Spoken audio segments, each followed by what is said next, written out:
This book is about another little critter who was curious and would get into trouble. Do you remember when we read the story about Curious George? Well, this is about a rabbit.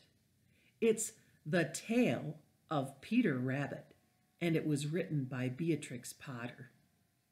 Let's find out what happens to naughty Peter Rabbit. Are you ready?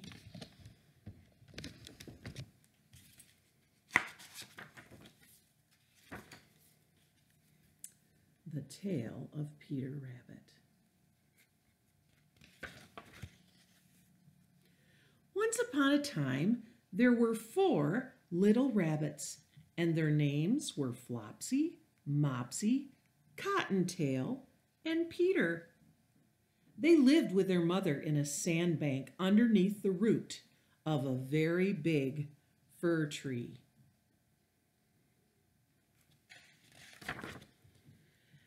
"Now, my dears," said old Mrs. Rabbit one morning, "you may go into the fields or down the lane, but don't go into Mr. McGregor's garden. Your father had an accident there. He was put in a pie by Mrs. McGregor. Now, run along and don't get into mischief. I am going out." Then old Mrs. Rabbit took a basket and her umbrella and went through the woods. There she goes. She went through the woods to the baker's. She bought a loaf of brown bread and 5 currant buns. Flopsy, Mopsy, and Cottontail, who were good little bunnies, went down the lane to gather blackberries. But Peter, who was very naughty, ran straight away to Mr. McGregor's garden and squeezed under the gate. First he ate some lettuces and some French beans, and then he ate some radishes.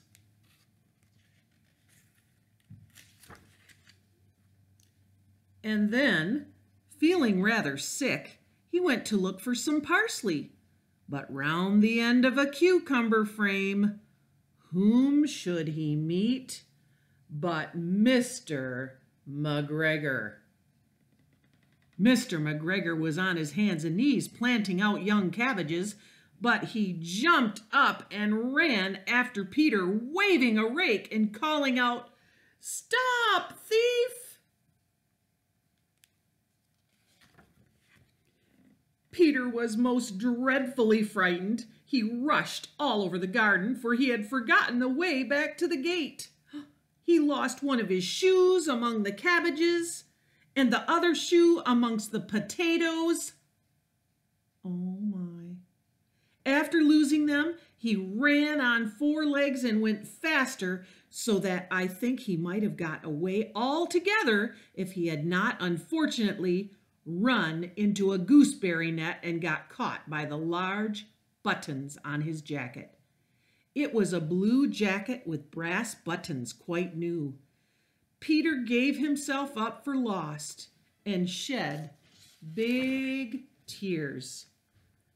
But his sobs were overheard by some friendly sparrows who flew to him in great excitement and implored him to exert himself. Mr. McGregor came up with a sieve, which he intended to pop upon the top of Peter, but Peter wriggled out just in time, leaving his jacket behind him, and rushed into the tool shed and jumped into a can. It would have been a beautiful thing to hide in if it had not had so much water in it. Mr. McGregor was quite sure that Peter was somewhere in the tool shed, perhaps hidden underneath a flower pot. He began to turn them over carefully, looking under each one. Presently Peter sneezed, "Ka-choo!" and Mr. McGregor was after him in no time, and tried to put his foot upon Peter, who jumped out of a window, upsetting 3 plants. The window was too small for Mr. McGregor, and he was tired of running after Peter. He went back to his work.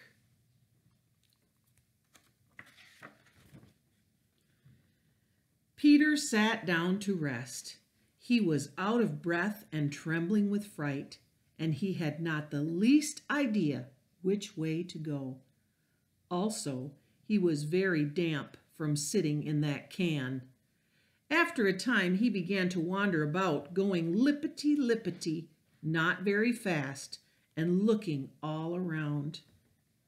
He found a door in a wall, but it was locked, and there was no room for a fat little rabbit to squeeze underneath. An old mouse was running in and out over the stone doorsteps, carrying peas and beans to her family in the wood. Peter asked her the way to the gate, but she had such a large pea in her mouth that she could not answer. She only shook her head at him. Peter began to cry. Then he tried to find his way straight across the garden, but he became more and more puzzled. Presently he came to a pond where Mr. McGregor filled his water cans. A white cat was staring at some goldfish. She sat very, very still, but now and then the tip of her tail twitched as if it were alive. Peter thought it best to go away without speaking to her. He had heard about cats from his cousin, little Benjamin Bunny. He went back towards the tool shed, but suddenly, quite close to him, he heard the noise of a hoe. Scritch, scratch, scratch, scritch.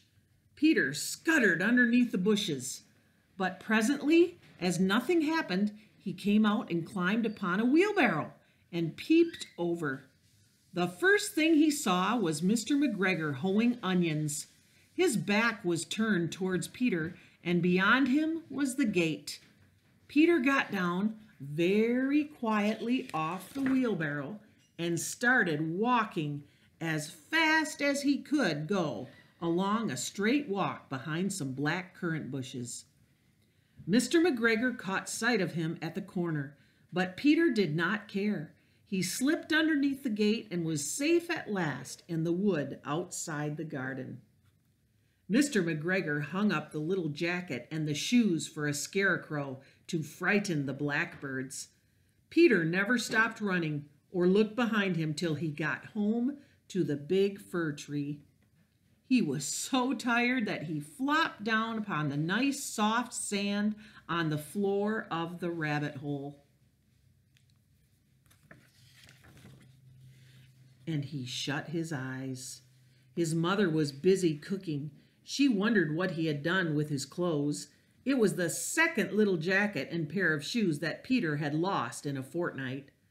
I am sorry to say that Peter was not very well during the evening. His mother put him to bed and made some chamomile tea, and she gave a dose of it to Peter. 1 tablespoonful to be taken at bedtime. But Flopsy, Mopsy, and Cottontail had bread and milk and blackberries for supper. And that is the end of the tale of Peter Rabbit.